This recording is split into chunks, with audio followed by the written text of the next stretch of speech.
Her name is Muguma Ssebuliba, and she's the Chief Executive Officer of ABI Finance. Top 100 CEOs that were named by the East African magazine in 2024. Going by the title that you're saying, imposter, and didn't think it was time for accolades such as those. Speak to us about some of the habits as an individual you make on a daily basis to keep your legacy going. The performance currency and a good track record, academically and professionally. You know, they say good is the enemy of great, so just because you're good at something doesn't mean you stop working at it. Welcome to the Imposter CEO podcast. I'm your host, Dr. Shamim K.Matovu. Today, we have a very interesting guest. Her name is Muguma Ssebuliba, and she's the Chief Executive Officer of ABI Finance. Welcome, Mona. Thank you very much for having me. That's all right. Very, very nice to have you. Now, Mona, today we're talking about why legacy starts with how we lead. And you are one of the 100 top 100 CEOs that were named by the East African magazine in 2024. Talk to us about that. About being named? Yes, how did it feel? Very surprising, first of all. Why? Yes, very surprising to have made it in the top 100 that were recognized by the magazine and everybody that participated. So very grateful for the consideration, but I was very surprised to have made it there. Yeah. I've been on this chief executive role for now, this will be my 4th year. Okay. So you can imagine with the people that have gone ahead of me and with people that I consider a lot more experienced and have walked this journey longer. Yes. I didn't expect to make it in the top 100. But hang on a minute, why wouldn't you expect? You're doing amazing things. Thank you very much. But I think when you're in the trenches and when you feel it's early days yet, yes. Going by the title that you're saying, imposter, you feel like you're still building up a track record. Yes. And you don't think it's time yet. I don't know if you ever arrive and feel like it's time. Absolutely. But where I am, I feel like along with my team, we're in the trenches, yes, still doing the work. Yes. And didn't think it was time for accolades such as those. Absolutely. So that's why. Okay. That's why. New to the journey and didn't expect it. So it came as a very pleasant surprise. Yeah, so congratulations anyway. Thank you very much. And I really like that you speak about the journey in itself, having been, in your role for 4 years. And I do recognize that as leaders, there are a lot of things that we experience. Because first of all, you never get a manual of how this is going to be like, right? So there are moments when, and that's the reason why we're having conversations like this, for us to recognize that actually we can never arrive. We are constantly on the journey to be the people that we want to be, but also to serve the organizations that we work in as well. But right there, Mona, there are a lot of amazing women leaders that are rising in this country. And I personally believe that these stories are not told quite often on how amazing you're doing. There are a lot of people who look at you and buy into you, buy into your becoming, buy into the things that you're doing, the things that you're passionate about. I know that you have a lot of passion projects, and some of those we shall talk about as well. Help one person understand who Mona is. All right. I'll speak to both my professional path and a bit about my personal story or personal life, as if a life can not be anything other than personal. Yes. But anyway, my career is a little over 20 years, having graduated from Makere University Business School with business administration and finance, and immediately had the opportunity or good fortune to be hired by Maersk Shipping as a finance management trainee. So it was such a very good opportunity, and along my story is a story of other people's support. I've had coaches, I've had mentors, I've had sponsors, and I've also seen God work through different people. So why I start that conversation early in the journey is one of my friends comes to mind, and she's called Ida Bunya. And when I reflected on her, she's been with me or has been a sponsor in my life for quite a long time. When I joined Gayaza High School, she was there in S3 to receive me. Her elder brother Hamza was friends with my older brother Alan, who then, so Alan asked Hamza to tell his sister to look out for me when I got to Gayaza, and she did that, just that. Those are friendships to celebrate. Indeed, but she gave me such a soft landing. Yes. So she really was a guiding light and a big sister all through my O and A level. And then she left Gayaza and went to business school to study BCom. And so when I go to business school to do my business administration, I find her in third year, I'm in first year. Again, she's on hand to bed me into the process, and I had a very soft landing and easily found my way around because of her guidance. She still is in my story because she went to Maersk Shipping ahead of me, and under the same program as a management trainee. So when she's there, she made the opportunity known to me and a few others. So there's information asymmetry, and sometimes if you're on the favorable side of that information asymmetry, you get into the knowledge before or ahead of many other people. And Ida was one such person. She made the opportunity that Maersk was shipping for trainees. And earlier on, because I was still at university, she made it known we needed to have minimums of an upper second degree. But that one we'd known that to get into many of the good work places, you needed to have a good degree, which was a minimum of an upper second or a first class degree. So there was intention on focusing to have good results. So there was Ida, and she made this opportunity available, and I practiced and prepared for it and got in. So I get in as a management trainee. It's in shipping and logistics, and 2 years later I pursued another opportunity with African Alliance, who were the first investment bank in Uganda at the time, and launched the first unit trust at the time, which was 2005. So I joined as a junior portfolio analyst and grew in the ranks, made it to investment manager, then made it to head of the asset management department. And when I was leaving 7 years later in 2012, I was the deputy chief executive. So I'd now started getting from operations into management. And I credit them for putting me on my leadership path, because I then attended some leadership programs, courtesy of them, and got exposed to coaching as well. And charting a path that one would want to, making a plan for a career path one wants to make. So 7 years later, after my time at African Alliance, again through networks and conversation, I came into the opportunity with Akina Mama wa Africa, who were looking to infuse their work with a private sector mindset, and I joined as our regional head of programs. And that I credit my time at Akina Mama wa Africa were 2 cherished years, and I credit them for introducing me to development work. So Maersk Shipping, African Alliance had been very private sector, very commercially inclined. So Akina Mama wa Africa now brought on a development lens, the impact of how profits are pursued on the environment, on the community, who's excluded, who's not. And I credit them for that. Then 2 years later, another opportunity, again made known through networking. And I remember it was over coffee, I found out about an opportunity at ABI. And they were recruiting at the time for a senior investment officer. And it fit very well, the experience and what they were looking for fit very well with the 7-year experience I had under my belt from African Alliance. So I applied for that role, but I'll tell you a funny story about that. I wasn't the best candidate. With the experience under my belt and good papers, there was somebody ahead of me, so I later found out I was the second.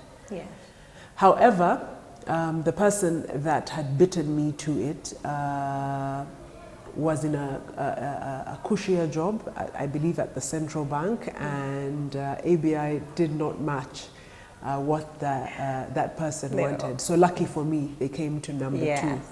And that's how I get the job at ABI. I tell that story in particular to dispel what might look like a very smooth career and that it has just always progressed from A, B, C, D logically. There have been some zigzags, there's been some stalling, there's been some questioning, and indeed in such a case, there's been the hand of God, or the hand of God, where somebody else stays where they were comfortable and the opportunity is made for me. So if I don't tell that story, I wouldn't be telling the full truth. And, so that's why I get it. Because I remember a conversation you and I had sometime, and you mentioned 3 pertinent things that were very, very important for us to understand. You know, the story you're just telling about the relationships that you have, the networks that you have, God helping you connect those dots for you to be able to get into that space, and preparation.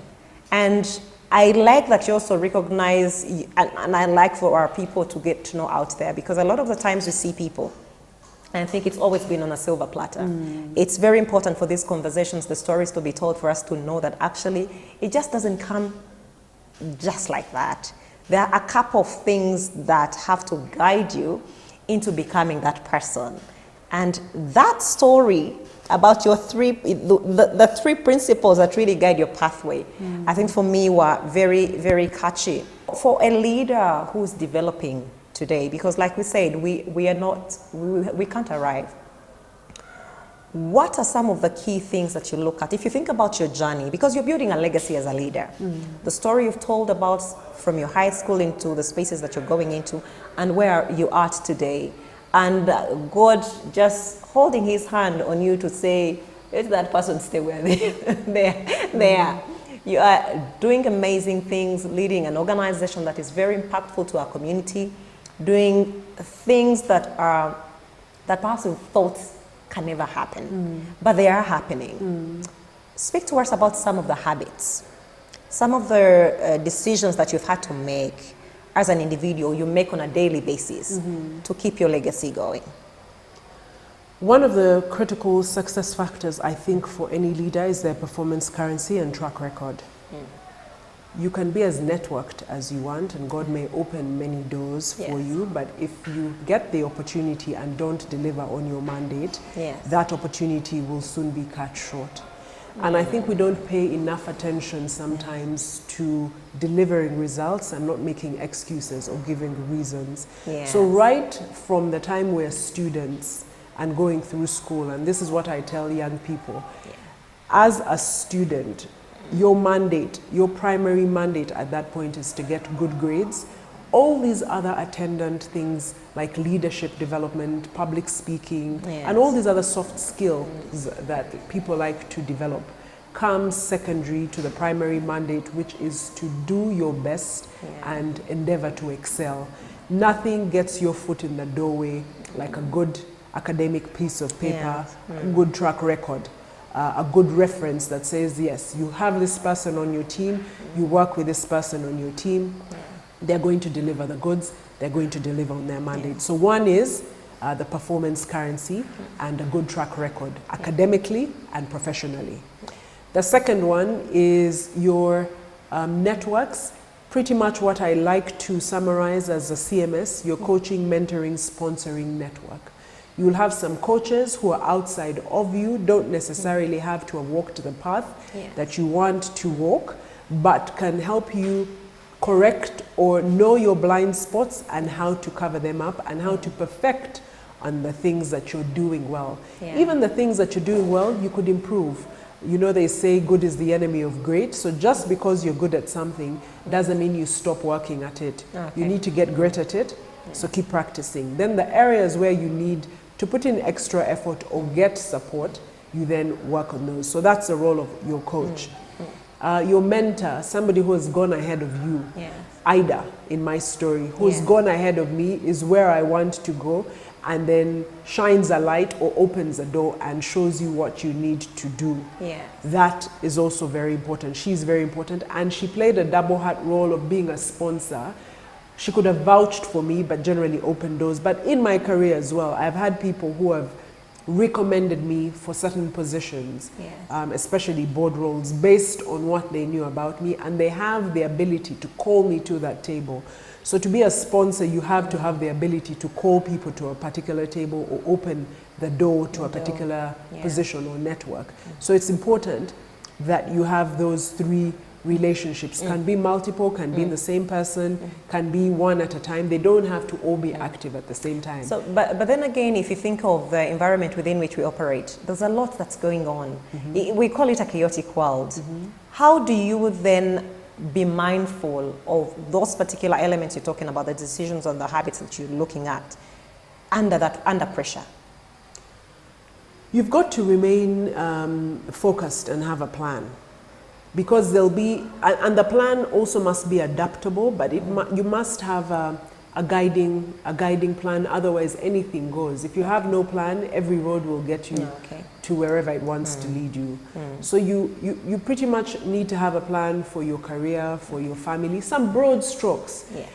They need not be cast in stone. There's need for flexibility, the ability to change. There are opportunities that come, and so you need to be spontaneous to seize them. Yes. You need to adapt to certain conditions, like we are adapting to climate change. That's one of the issues I spend quite a bit of time talking about.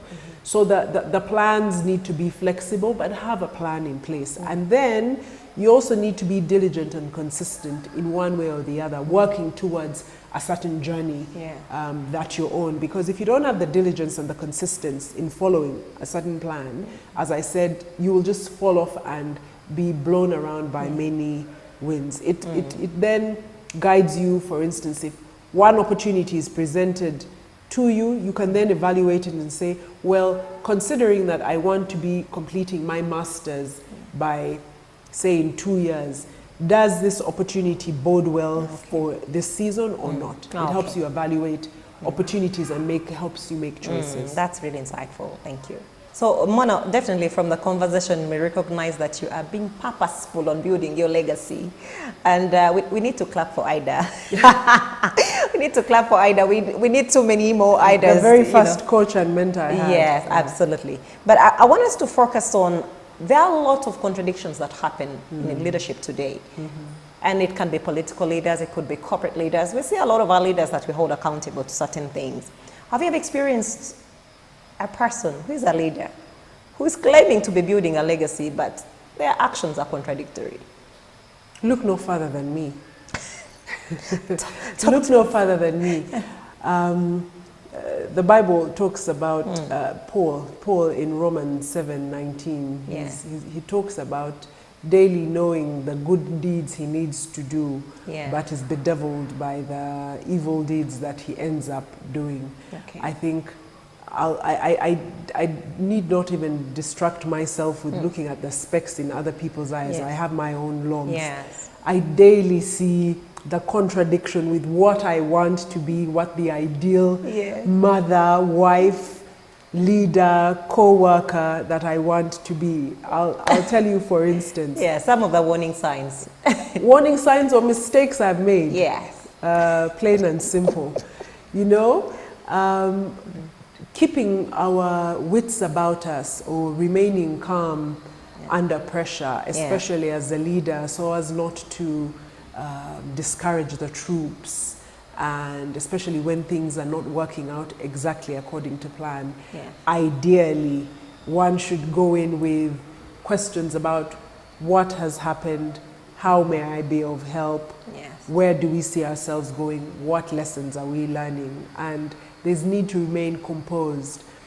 But many a times I have fallen myself and immediately get in and I'm questioning in a way that is castigating and bringing about blame. And in an environment like that, people don't own up.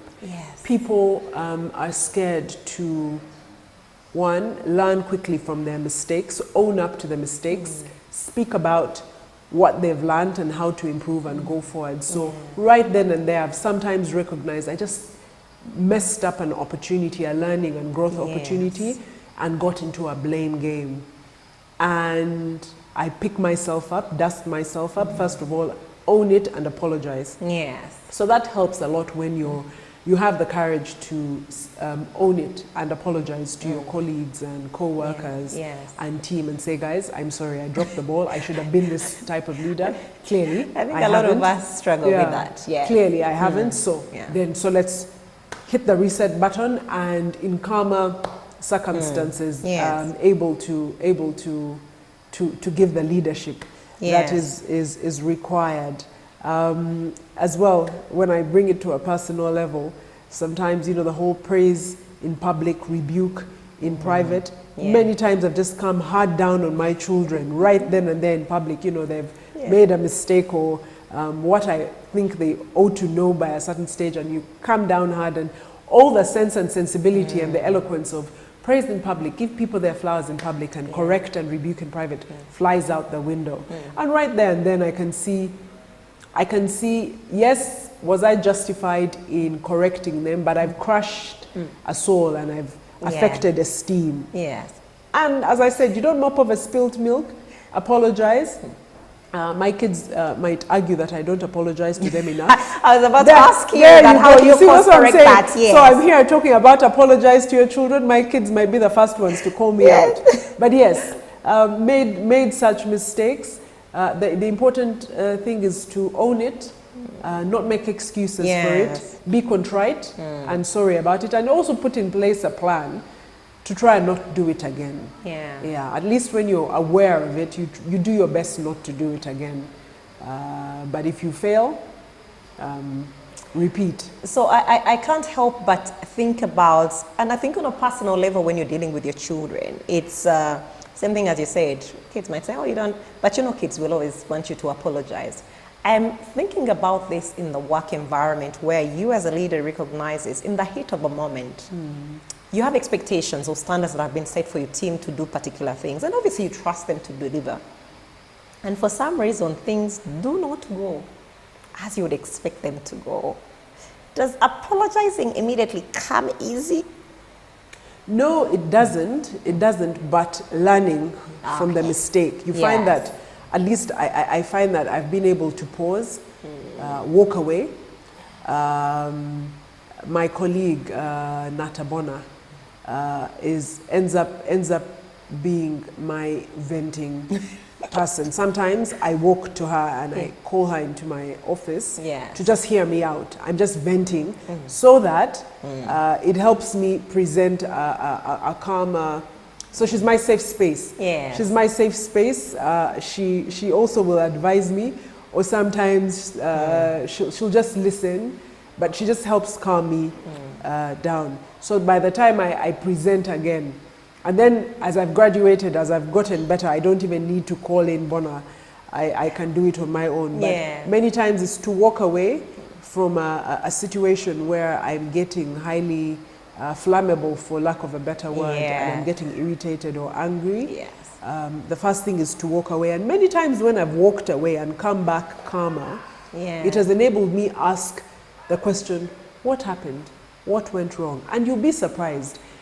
They never ever want to mess up.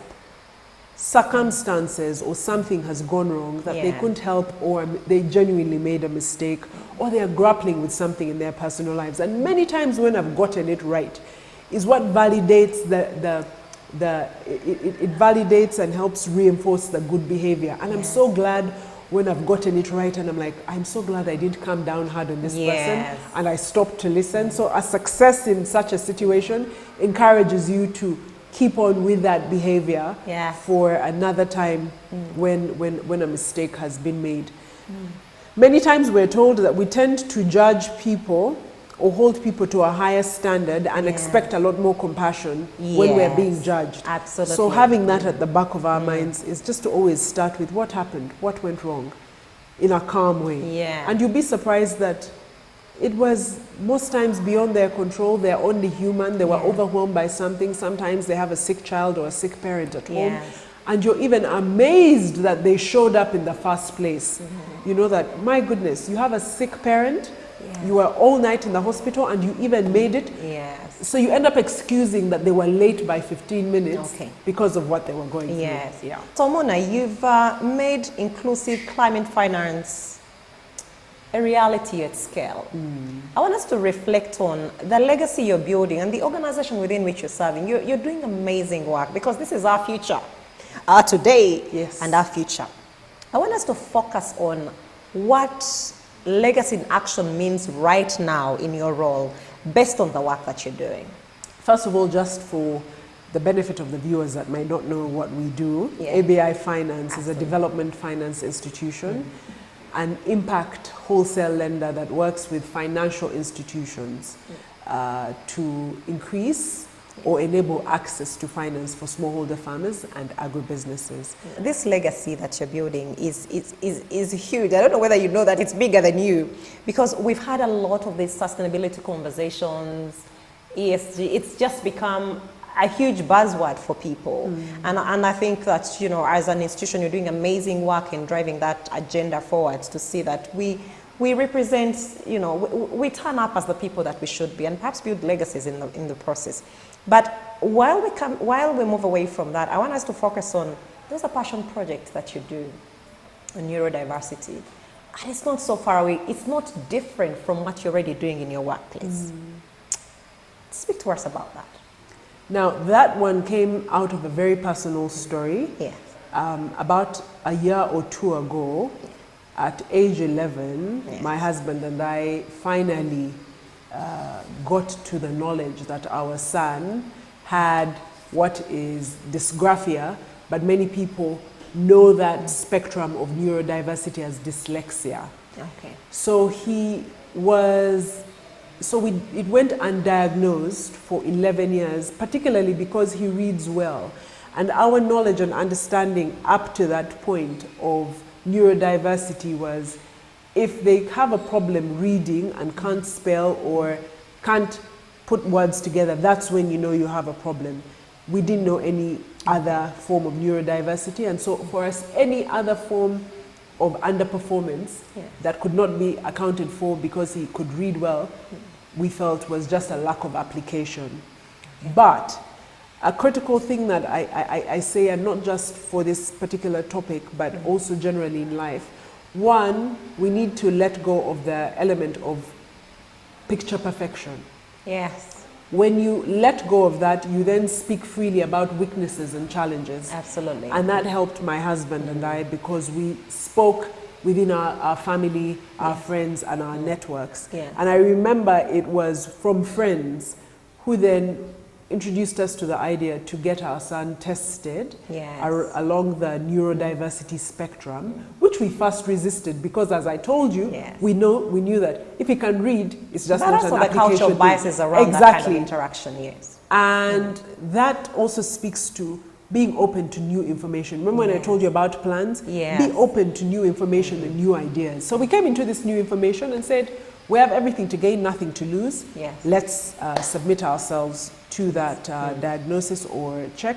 And that's how we found out that he has dysgraphia. And dysgraphia for him is challenges around his mathematics, multiplication, subtraction, multiplication and long division, but also in his spellings. When he's writing, he's prone to misspellings. He'll know the word that he's trying to spell, like girl, and he'll spell it as grill when he's writing. And we used to chalk it down to him being careless and just in a rush to finish his exam, not knowing that it was a whole other condition.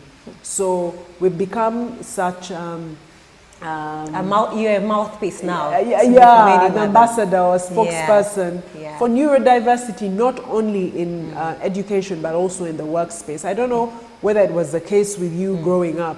There are many children who are now, when I look back, must have been challenged by either something on the spectrum of neurodiversity like dyslexia or dysgraphia, who we wrote off as dense or stupid or retarded, as horrible as those words are. And the system let them down because it didn't know better. There was no diagnosis, there was limited awareness. Looking back, I think all those children had a chance to excel had they been supported, because when my son got into a system that is well equipped, and which is at Hill Preparatory School in Naguru, which was well equipped to support him, he then started to thrive. Yeah. For instance, in his case, he can be supported by a scribe who listens to him orally and writes down for him, or if he's given the opportunity to write down his own exam sheet or answer, it is put on his exam that he has dysgraphia. Okay. So when it comes to marking content, the examiner will mark and say, this child meant to write girl, but because of the dysgraphia, they wrote it as grill, and will mark him based on content and knowledge, and less on dotting I's and crossing T's. Because indeed, truly, children with dysgraphia don't have the attention span to dot I's and cross T's and put the full stops and commas in the right place. Okay. So if you have a system that is set up, which thankfully UNEB has, because they provide these scribes, or they provide for those scripts where that disaggregation can be made, dyslexic or dysgraphia and that type of thing, then they'll get supported, and the system is now there for supporting them to not fail, and they then progress on. So now the next level is awareness in the workspace. Awareness in the workspace, that's something I'm looking to champion as well. My dear, your job is still so huge for us. It is cut out, and I need lots more partners, ambassadors. There's lots of work to be done, and we need all the support and partnerships that we can get. Yeah, sure. Yeah. From when we talk about neurodiversity and some of those challenges, let's say if someone is dyslexic, I want us to drive that home in a workplace. I'm a driver workplace culture. Every day I walk into organizations and we're supporting them to craft cultures that are productive for their people. And recognizing and understanding your people in how they take up information, how they thrive, how they develop, how the support that they require is key in getting the results that you want to get from them.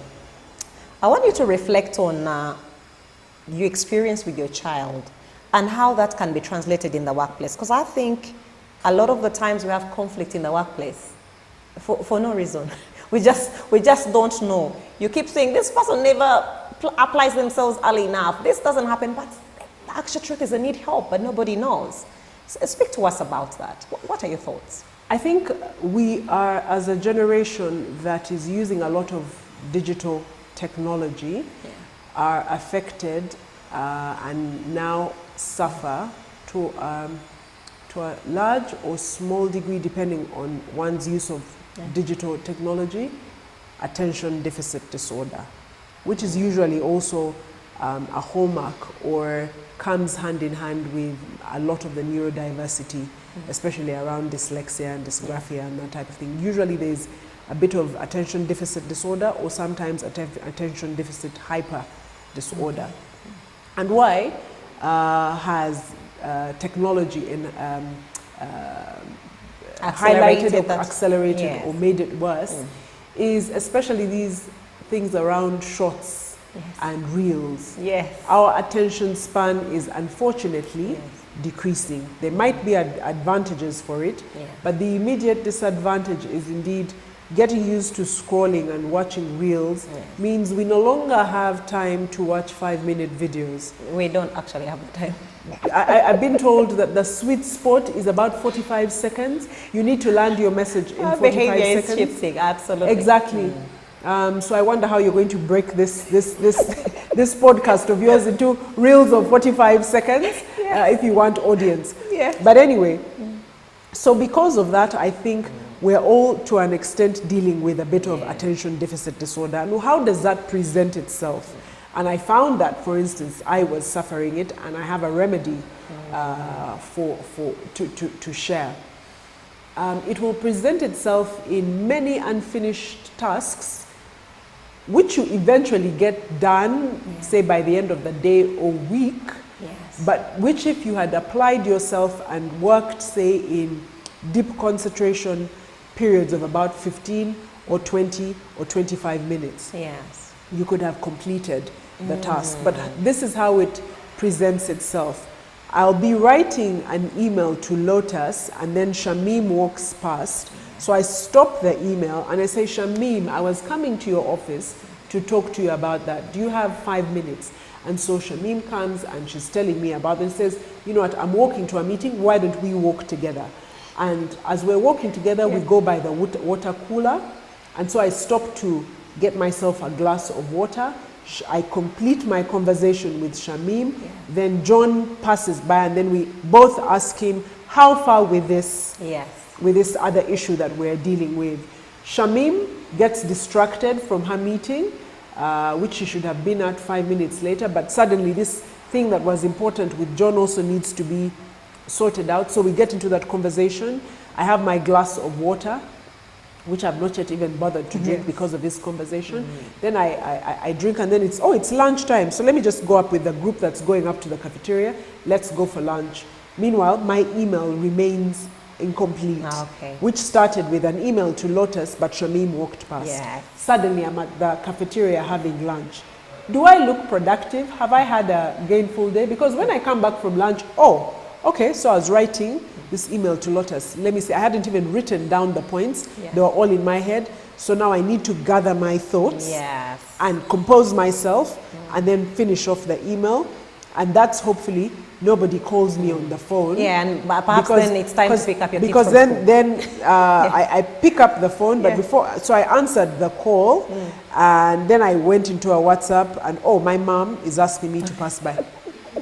I've not yet finished the email to Lotus.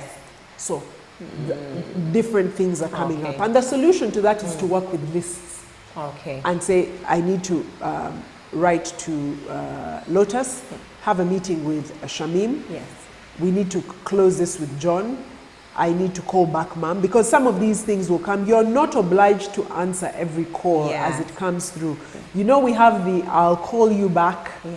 And so you write down, call back mom. All right? Then also, don't allow yourself to engage with social media unless you're on a social media break, because it's a reality now. People reach us through WhatsApp. So you say, after I finish 3 of the major emails, I also have this document to review.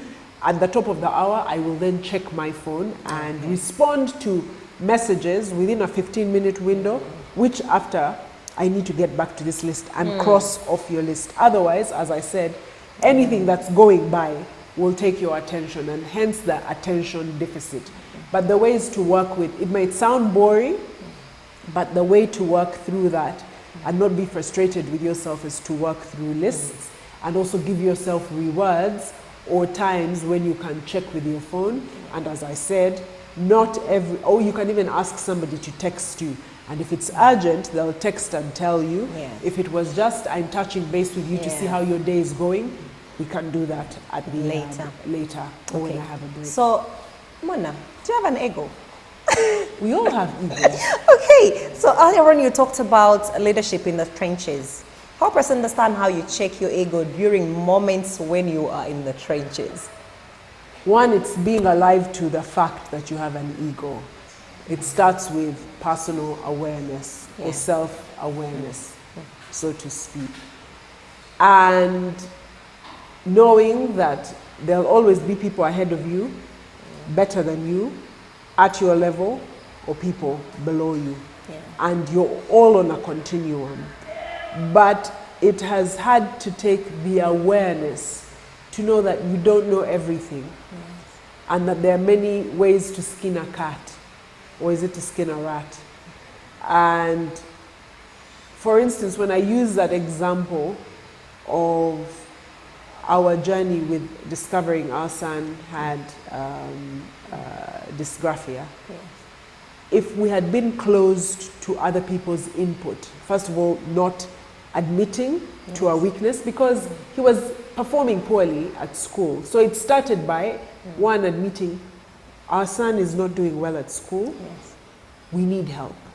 So you have to be vulnerable and humble to ask for the help, to admit shortcomings and ask for the help, and humble enough to know that there are other people who have knowledge that you don't have, and you won't know where it comes from. So you need to be open to listening, and then you can evaluate.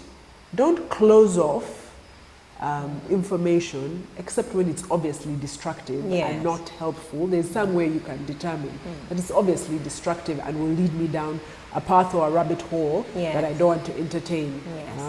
that's, say, morally wrong, or, you know, something that you don't want to do. It's Those ones that are obvious. happens, yeah. But just alternative views. And as a leader, something I'm constantly checking myself, and I was talking about it with a friend of mine, Olivia Naluwama, and we were talking about the need to constantly check that we are not in an echo chamber, and an echo chamber being surrounded by people who sound and think like us. So you think you have diversity in the team, but you're dealing with Shamim, you're dealing with Lotus, you're dealing with Brian, who all think and speak like you and think like you. So there's no diversity. To truly allow for diversity within your space, to take on new ideas and new information and not feel threatened by it. When you find yourself feeling threatened, ask yourself, what is it? Why am I defensive? Why am I feeling offended? Sit with yourself and unpack it, and even unpack it with the other person and say, I don't know why your message is making me feel this way, but this is how I'm feeling. And maybe they'll help you unpack what it is. And then sometimes you'll find that I'll just be protective of something I've always known to be true, and what I'm asking to, what is being asked of me is to change, and change is uncomfortable. But are there moments when you've had to step back for the greater good? Definitely. Definitely.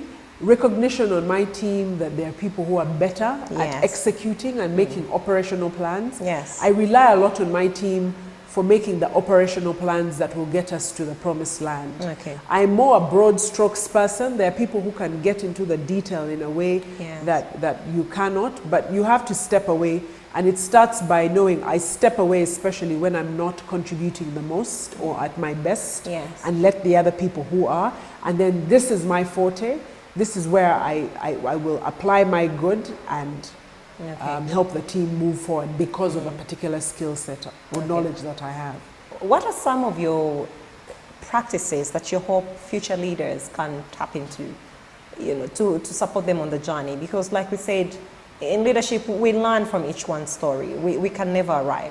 What are some of, as a mentor, as a sponsor, there are a lot of people that you're mentoring, but also there are people that you're opening doors for. What are some of those things that you think they should adopt? The first one that I mentioned earlier was a focus on performance currency and a performance track record.